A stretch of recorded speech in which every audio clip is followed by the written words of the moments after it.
דבר קישינר, באתר נופש בעיירת דאבל אבודה על שדות נחל אדניסטר הוקם בית מחסה לעשרות יהודים שנמלטו מהמלחמה באוקראינה.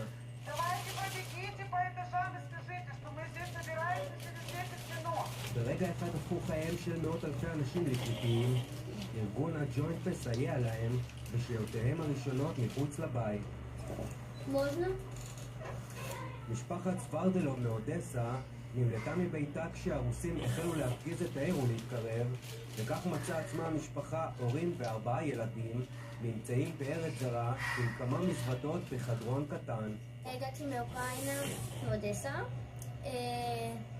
נסעתי לכאן 20 שעות, זה היה לא קל. כשהיית באודסה, את פחדת?